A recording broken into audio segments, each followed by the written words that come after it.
Terrible situation, Liliana, thank you. Now we are expecting an update from Statesville Police at 1:30 today. You can stream the news conference on WBTV.com, the WBTV News app via Roku, Apple TV, and Amazon Fire TV.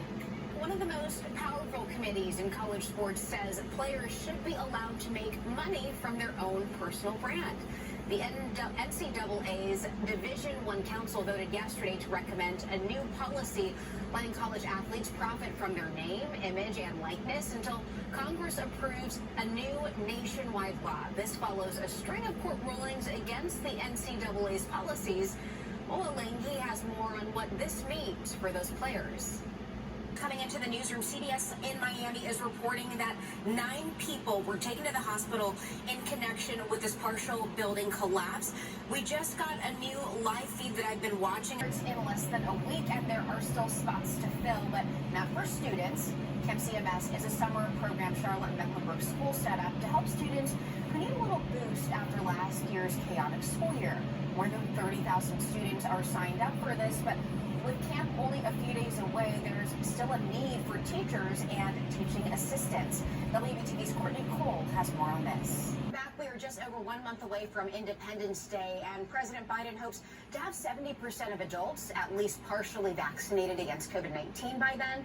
CBS's Laura Podesta has more on the incentive programs Mr. Biden hopes draw out enough people. That we continue to follow for you today is the first full day of deliberations in Derek Chauvin's murder trial. Jurors are deciding if the former police officer is guilty of murder in the May 2020 death of George Floyd. CBS's Michael George has the latest from Minneapolis. Now the Tar Heels have a new man in charge. This comes less than a week after Hall of Fame coach Roy Williams announced he'll be retiring after 18 seasons as UNC men's basketball team head coach. In the industry, less than 6% of all pilots and flight engineers in the United States are women, and only about 10% are Black Americans, Asian, Hispanic, or Latino. United Airlines, the only major U.S. airline to own a flight school, is announcing its new plan to train 5,000 pilots by 2030. At least half will be women or people of color.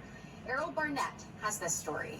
Doctors are calling this a very serious third wave that is driving up the number of hospitalizations, not only in Toronto, but across Canada. And so the Toronto School District, which is dealing with the brunt of this, actually tweeted about the announcement of that closure. Virus infections and deaths level off across the country. A number of states easing restrictions while health officials were that could prompt a new spike in cases. And lawmakers on Capitol Hill battled into the night over President Biden's $1.9 trillion COVID relief plan. CBS's Skylar Henry has the latest from the White House. Now, despite that encouraging news, health experts are advising people to be careful and take safety precautions. Mooresville High School announced that it is canceling its prom. They made this announcement today, saying that most international flights won't pick back up until October once they do arrive at their destination. I'll send it back to you guys in the studio. Authorities say abducted a girl in Casey, South Carolina. This morning, we have our hands on a directive Mecklenburg County is going to issue today. This extends the stay-at-home order put in place weeks ago until February 28th. However, there is more in the directive from the county health department. Our Ron Lee has this story. We're familiar with former North Carolina Congressman Robin Hayes, who pleaded guilty to his role in a political corruption scandal. They're keeping their costs low and will not be raising tuition next year. The chancellor also says the university will not increase its dining, housing, or parking fees. She says leadership is also going to try and increase financial aid opportunities for students. Despite the challenging year for Liliana, thank you for that. Now those boys will get tonight off, and an all-girls troop will take their place leading up to the Independence Day celebration Saturday night, where you can see the flag memorial, watch fireworks, and enjoy a live band. More Americans are going back to work, but many businesses are still struggling to find employees. CBS's Skylar Henry joins us from the White House with the latest jobs numbers. Here's St. Jude Dream Home in Union County. That means the number of tickets left for you to get are running out, and so this is the time which you should get your ticket and be eligible for a list of prizes. Your 100 now to China, where the military has been called in to blast open a dam to help Health-controlled catastrophic flooding. Dramatic video shows people trapped inside subway cars, submerged in chest-deep waters in the city in China. The flooding has killed at least 33 people after the area saw a year's worth of rain in just 3 days. Rami Encino has this story. As state law prevents health leaders from requiring masks, this is something that we will continue to watch for you throughout the day and update you both on the air and online. I'll send it back to you in the studio. I walked you through the situation in the Carolinas as it stands.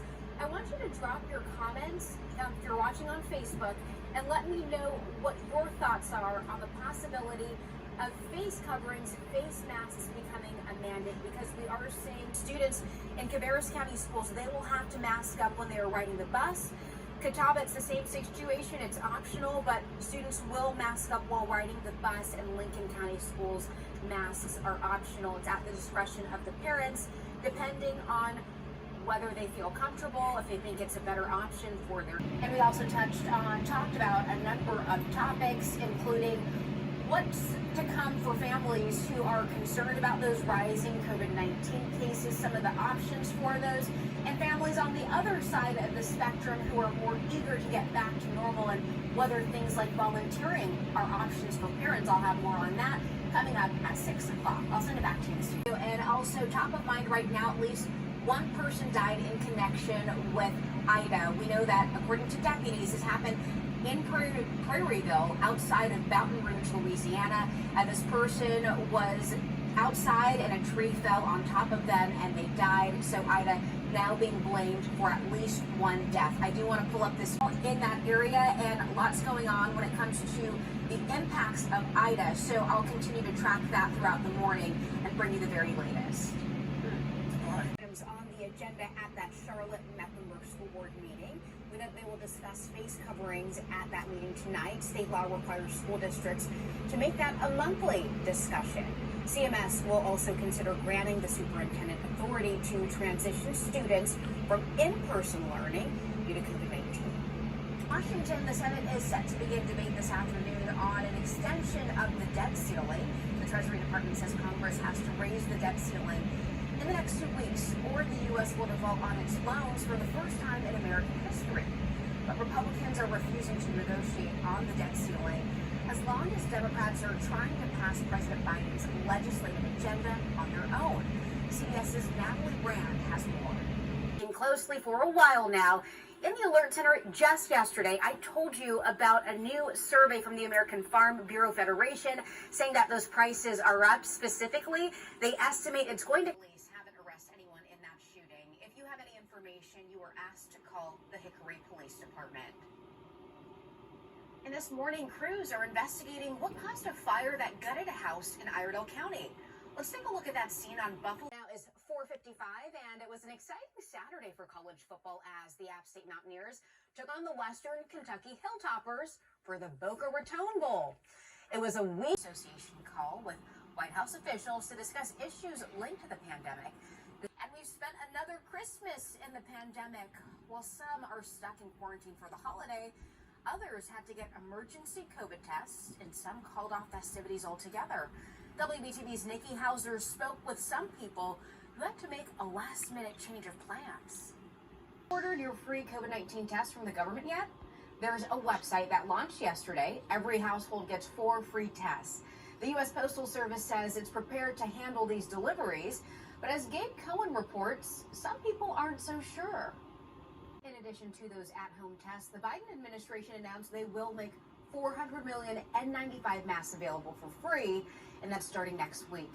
The masks are coming from the Strategic National Stockpile. The nation's airports say many cargo shipments have already been impacted by this. Our Dee Gatton is right now digging into those delays and problems at Charlotte Douglas. Watch for her full report tonight at 6 o'clock. Show nearly 4,000 people died from drug overdoses in North Carolina last year. The highest number of drug overdose deaths ever recorded in the state, and that's a 26% increase from 2020 to 2021. For Valentine's Day dinners and Super Bowl parties as we navigate spiking inflation, we've shown you restaurants passing on those costs to customers, but this afternoon, a restaurant owner in Belmont tells us he will not be doing that. John Bailey